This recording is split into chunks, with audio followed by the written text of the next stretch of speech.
In today's episode of Finding Your Niche, I shared a conversation with Mike Fogarty, the founder and CEO of Choice, a better-for-you food market with 3 locations based in the Denver area of Colorado.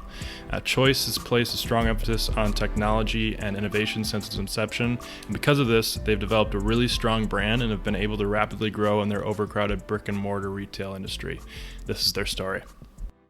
Well, Mike, let's get after it, my friend. Thank you for taking the time to sit down with me today. I want to give you the floor, as I do with all the guests that I have on the show, to introduce yourself and share what you're up to right now.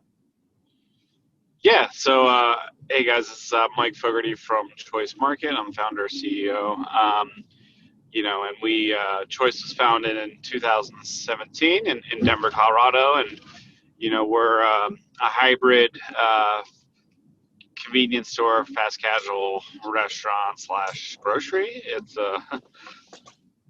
it's a little bit of a hybrid model, honestly.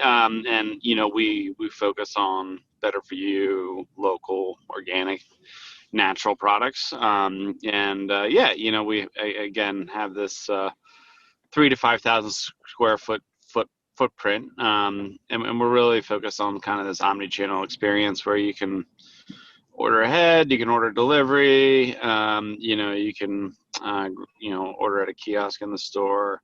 So really creating kind of this omni-channel experience is really important for us, and we're excited to launch a new app and kind of digital experience here on the 18th, which is next Friday, basically. So we're pretty excited about what lies ahead here for us. We have 3 stores now with a 4th set to open by the end of the year.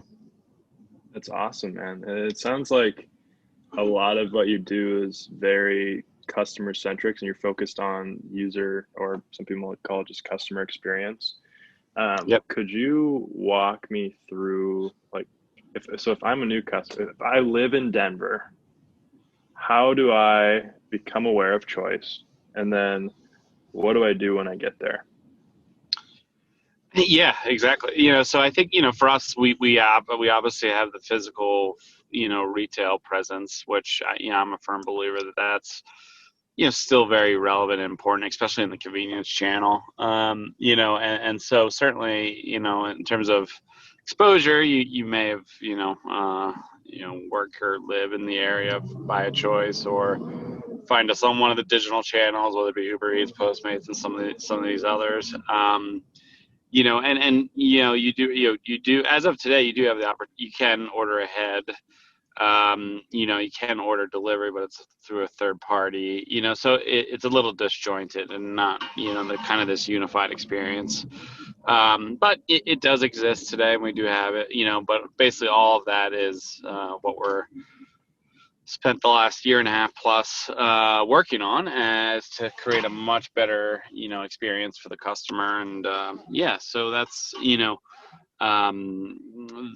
from once this launches, you'll be able to order, we'll have our own custom mobile app, loyalty program, custom kiosk interface, all tied to the same loyalty program. So for us, it's a big step forward. And something, we've been looking to solve for quite some time, in terms of just creating a really top-notch kind of digital experience.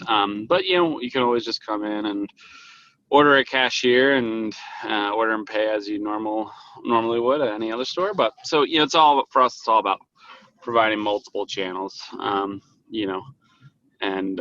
so that's kind of the current user experience. And we have some cool things in the works where you'll be able to scan a QR code or credit card, and there's AI vision systems and sensors in the store that basically allow you to kind of grab and go and not have to go through the checkout process. So that's our 4th location. We'll integrate that kind of AI Interesting. cameras checkout process. So we got some cool things in the works. We also got some AI vision based vending machines and micro markets. So it's a couple different formats and channels that we're currently going after. Really cool. I'd love to talk a little bit more about the AI in stores. I think what other people probably will know, and what the only way I know this is just through Amazon.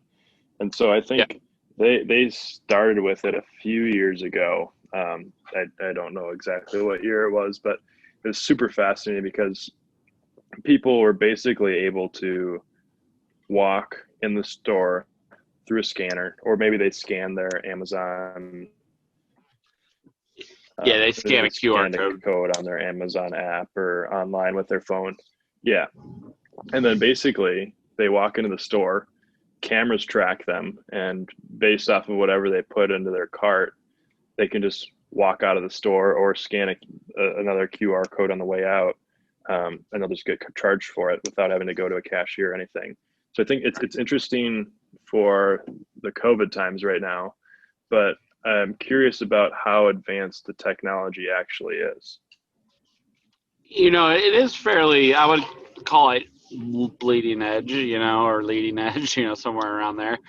It's certainly, new tech but there's a lot of people working on it, and a lot of pretty respectable companies, and our partner has already deployed stores that are operational. And so, you have companies that are various maturation points, in terms of the tech itself. But, by and large, it's, I think, going to be much more ubiquitous moving forward, and, a lot of retailers will be leveraging it because it's more than just, being able to save on some labor. There's a lot of insights and operational impacts, around inventory and reorders and things, that just make the operation run much more smoothly and efficient, So there's certainly a lot of companies in the space. And, we did, we had met with probably 6-7 different, partners and landed on, a confidential company. We don't disclose it, but in general, we're very happy with where they're at and, their ability to execute. So. Could you paint a picture of what you think the grocery store, or I don't want to say grocery store because theoretically we could go without grocery stores, what the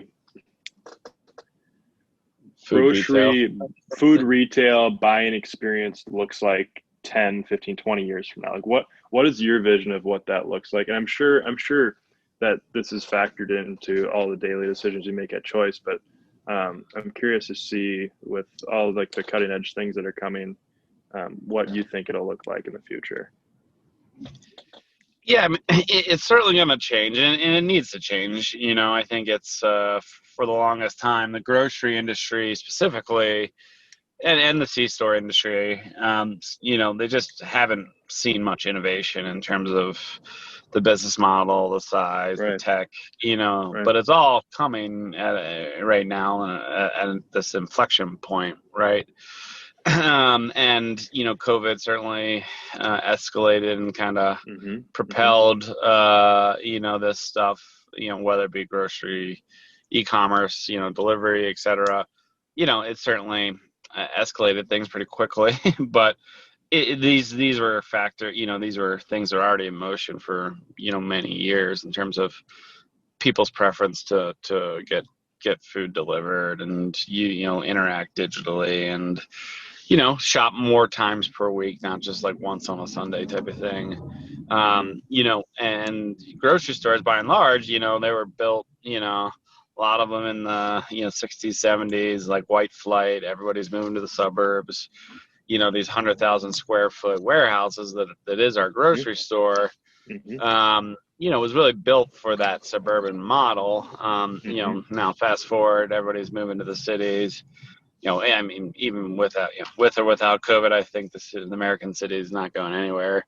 And we'll return to normalcy at some point. But, in general, there's been a trend for folks to be moving into cities, and that model just doesn't work. I mean, it's hard to find 100,000 square foot of any real estate in any urban, center. Right. Nor does it really meet the needs of that urban millennial that does want prepared food and groceries and wants to shop the periphery of the store 3-4 times a week type of thing. There's a lot of changes obviously coming and already in play, and just in terms of channels and how people order. But I do think the grocery store will need to shrink. I don't think we need 50, 80 types of pasta sauce. It's just a little overkill, and it's just not convenient, and people value, people's time is their most important asset. So, to me, I think a smaller hybrid, kind of, as you said, kind of what we're trying to build is you're going to see more and more of this, like, these kind of blurred lines between formats and models, and heavy focus on digital. Even when COVID subsides, it's certain people are still going to, continue to increasingly use digital channels to order their food, whether it be prepared or groceries. So that's going to continue to stay in my eyes. And I think, certainly, the investments we're making now, I think will pay dividends in the very near future.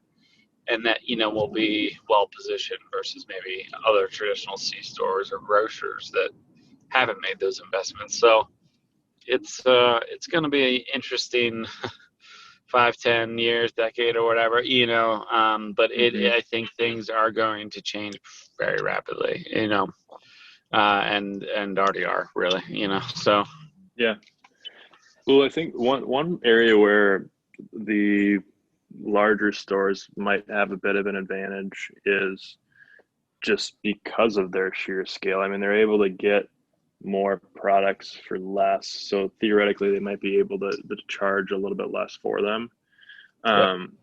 Knowing that, what can you do at Choice, and what could other stores do in order to position themselves and scale within their current markets? I know you have a couple of stores in Colorado, but then also expand to new markets, say if you came to Minnesota or went to Chicago or out in California. Yeah.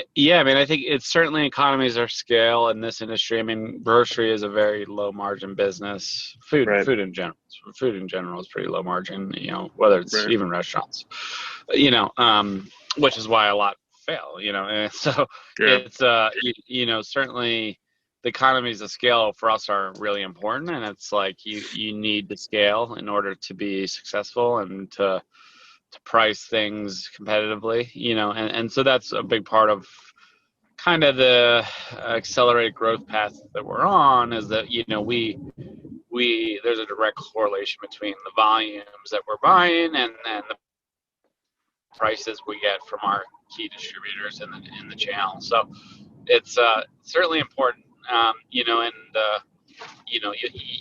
obviously, it's tough to compete when you're going against Kroger's of the world that have, obviously much more substantial buying power than a Choice, but we make up for it on the experience, on the merchandising, the product selection, the hyper local supply chain that we've built. So it's more than just price. It's just fundamentally different products that you can't really find at a Kroger,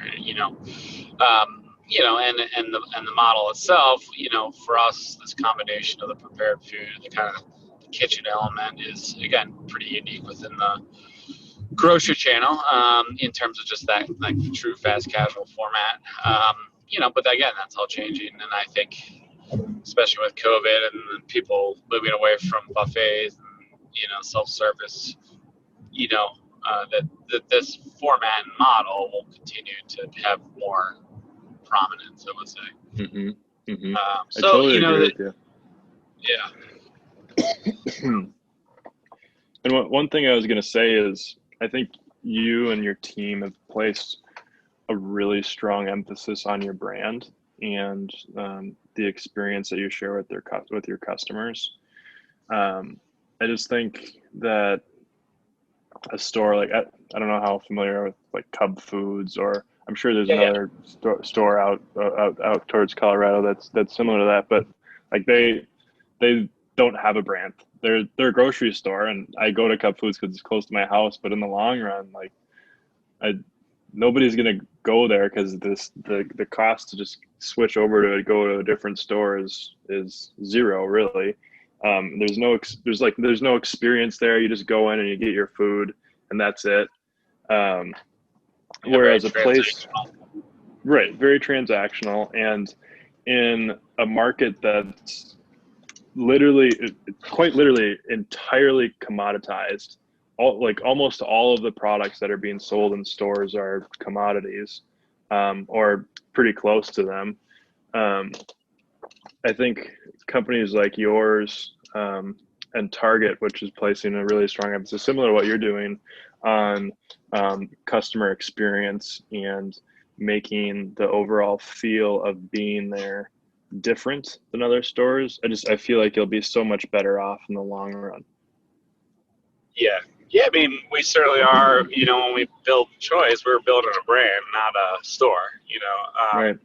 And these are two very different things. Yeah, we could have definitely been more probably risk averse and just open a small C store and not, innovate at the level that we are, but that's, was part of the brand and who we want to be, and, the radical difference between us and other operators in the space. So, I think for us, the brand was quintessential, was to create something that, people do have a brand affinity for. And yeah, maybe it's 5% higher than your nearest Whole Foods or whatever, but, That's significant though.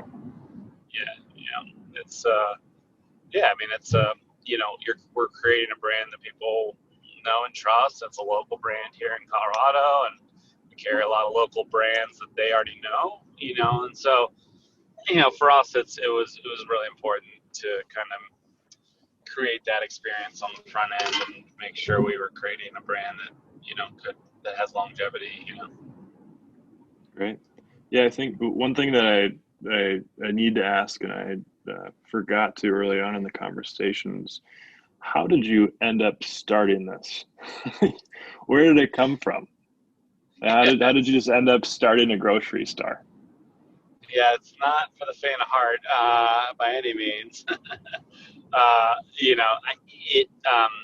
grew up in Philadelphia, outside Okay. Philly, basically, and there's a business called Wawa, which is like a Yep. huge, one of the first innovators in the convenience store channel. I grew up probably 15 minutes from the headquarters, so certainly, they were an influence, in trying to, because they have a great business, great, customer following, almost a cult following, honestly. And so certainly that was an influence, probably more so the time I spent in Europe. I spent some time in Barcelona, and they have these smaller format grocery stores that are on almost every, on almost every corner, and I found myself shopping there, I guess 3-4 times a week, almost every day, some weeks, so that style of shopping I really loved, and I felt there was probably room for something similar in the U.S.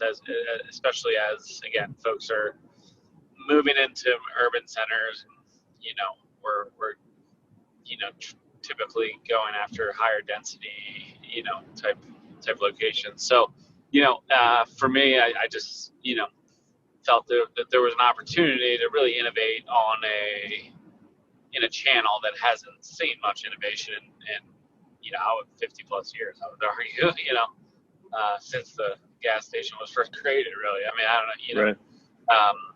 So yeah, I mean, I think, that was, fast forward about 10, 11 years, I wrote a business plan, got an SBA loan, sold my house, and went for it. So did you sell your house before you even started? Yeah, to help fund the business, basically. you jumped in like head first all the way. Oh, yeah, head first, handcuffs, blindfolded. Yeah. You had like cinder blocks on your feet and you're going all the way for it. Holy cow. Good for you. Good for you. And yeah. Cool. Well, I know we're coming up on time here. Go ahead. Yeah, I mean, there's pros and cons to that. Obviously, you get to retain more equity and ownership and control, but obviously it is higher risk, obviously, and but I'm well aware of that, going into it. So it's yeah. I believe in the business. I believe in the idea and the concept enough that it felt like a prudent move, but we'll see how it ends up, I guess. Yeah. Well, it sounds like, I mean, from what I can tell, it seems like you guys are doing just fine out in Colorado. With you expanding into a 4th store this year, and your brand is really strong. So I'm excited for you, and I hope that you can weather the storm of COVID. I'm sure it's been different, maybe not necessarily bad, but different. With a few minutes left here, I do want to ask you one final question about marketing, and I guess just building a business in general. It's about white space. So looking back on your time with Choice, what's been one thing that you've done as a team and executed on that other companies could do and they just haven't, or they haven't recognized it for whatever reason? Yeah, I mean, I think, for us, it is this convergence of business models. I think certainly you've seen grocery stores that offer more prepared foods and buffet style type operations, and you have convenience stores like Wawa and Sheetz and others that have increased their food quality and offering. But I think this true fast casual format in a small format grocery combined with that, it just makes sense, because that's we're using products that, on the front of house, all organic produce, for instance, that we cook with on the back of house. So we get to like a zero waste situation, and I think just the overall business has a lot of room for growth and opportunity because that model just works, and it reduces our COGS and our waste, and it's how people are wanting to shop more and more is, food for now and food for later, and so I think for us, it's because, we've built this brand and we've created a food-focused, food-centric convenience store that, we've got that brand license and affinity, for people that know they're going to come into Choice and get like a really high quality, fresh, accessible food. For others, in the especially the convenience store channel, that can be a difficult pivot, and it's not super easy if you're known for cigarettes and Cheetos, so I think for us, we do have an advantage in that, from day one, we've always kind of been this food-centric brand, so. Great. Well, Mike, it's been my pleasure to sit down and interview you today. I loved learning about everything you're doing at Choice. The brand that you're building is incredible, and I love that you're embracing technology and all of the cool things that it can enable you to do as a company. So good luck to you, and I hope you have a great weekend. Yeah, thanks for having me on. Hey, this is Jake. Thank you for listening to today's episode of Finding Your Niche. If you enjoyed it, be sure to subscribe and leave a review on Apple Podcasts. In the meantime, I hope you have a great rest of your week, and I'll see you next time. Well, I won't actually see you, but you get the point. Have a great week.